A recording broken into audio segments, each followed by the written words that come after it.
So ఇప్పుడు movies విషయానికి వస్తే ఇప్పుడు మెయిన్గా కల్కి పుష్ప 2 ఈ రెండు కనిపిస్తున్నాయి.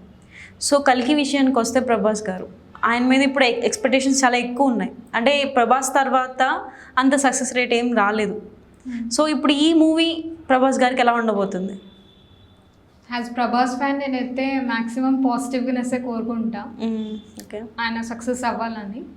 So chances like might be not hit, May hit chances ఉన్నాయి. ఓకే, అండ్ ఇప్పుడు ప్రభాస్ గారికి ఇప్పుడు నెక్స్ట్ ఫ్యూచర్లో ఏమైనా హిట్ రాబోతుందా? అంటే ఆయన ఫిలింది ఎలా ఉండబోతుంది? యాక్చువల్లీ డైరెక్షన్ లెవెల్ చేంజ్ చేస్తే బాగుండు అని నేను అనుకుంటున్నాను. Okay, might be direction things అంటారు కదా, ఇప్పుడు ప్రభాస్ మైట్ బి నేను ఏమనుకుంటున్నా అంటే ఆయన హిట్ కొట్టడం కన్నా he wants to try something new. So దాంట్లోనే ఉండిపోయారు. ఓకే, సో మైట్ బి దాని నుంచి బయటకు వస్తే కొంచెం సక్సెస్ వస్తుందని నేను అనుకుంటున్నాను. ఓకే, అంటే ఆయన తీసే స్టోరీ చేంజ్ చేసుకుంటే బాగుంటుందంట. స్టోరీ కదా, ఆయనకి ఇచ్చే క్యారెక్టర్స్. ఓకే, ఇప్పుడు సాహోలో అది హ్యూజ్ క్యారెక్టర్, అది నాకు తెలిసి ఎవరు మ్యాచ్ కూడా అవ్వరు. అవును, అస్సలు అవ్వరు. గూస్ బంప్స్ వస్తాయి యాక్చువల్లీ. అది అమ్మవారిని ఒక మెన్ని చూడడం అంటే నాట్ ఈజీ థింగ్. సో అట్లాంటి క్యారెక్టర్స్కి లైక్ కంప్లీట్లీ పిక్చర్ అవుట్ అంటారు కదా, it should be matched. Okay, and ఇప్పుడు పుష్ప 2 కూడా 1 కన్నా రీచ్ ఎక్కువ ఉంది పుష్ప 2కి. సో ఇప్పుడు పుష్ప 1 వచ్చేసి 350 CR దాటింది. ఇప్పుడు నెక్స్ట్ పుష్ప 2కి చాలా ఎక్స్పెక్టేషన్స్ ఉన్నాయి. దీన్ని బీట్ చేయగలుగుతుందా? బీట్ చేస్తుంది కంపల్సరీ, బికాజ్ అల్లు అర్జున్కి ఒక సైన్ ఆఫ్ అమౌంట్ అంటారు కదా, న్యూమరికల్గా 5 to 7 అనేది సూట్ అవుతుంది. ఓకే, 8 అయినా కూడా సూట్ అవుతుంది.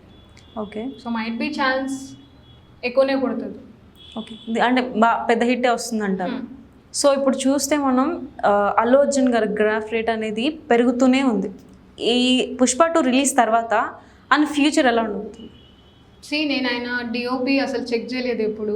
Okay, as per now I'm judging him.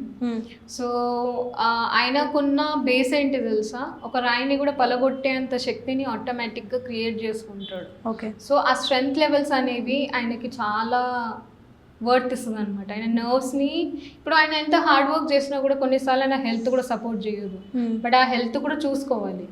But ఆయనకి ఒక ఎయిమ్ ఉంది, నీడ్ టు బీ వన్ అనమాట. సో ఆ స్టేజ్కి వచ్చే వరకు ఆయన ఊపిరి తీసుకోరు. ఓకే, సో ఆ ఫ్యామిలీలో ఉన్న వాళ్ళంతా ఎవరైతే ఉంటారో దే ఆర్ ఫైటర్స్ యాక్చువల్లీ.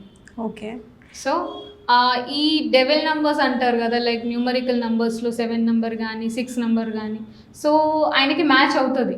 యాక్చువల్గా ఆయన లక్కీ నెంబర్ వచ్చేసి 7 అని. సో ఈ 7 నెంబర్ దాటి ఒకవేళ ఇప్పుడు వచ్చే ఏదైతే పుష్ప 2 ఉంది కదా, సో దాంట్లో ఒకవేళ నెంబర్ కొట్టిండు అనుకో, okay, is going to be on high.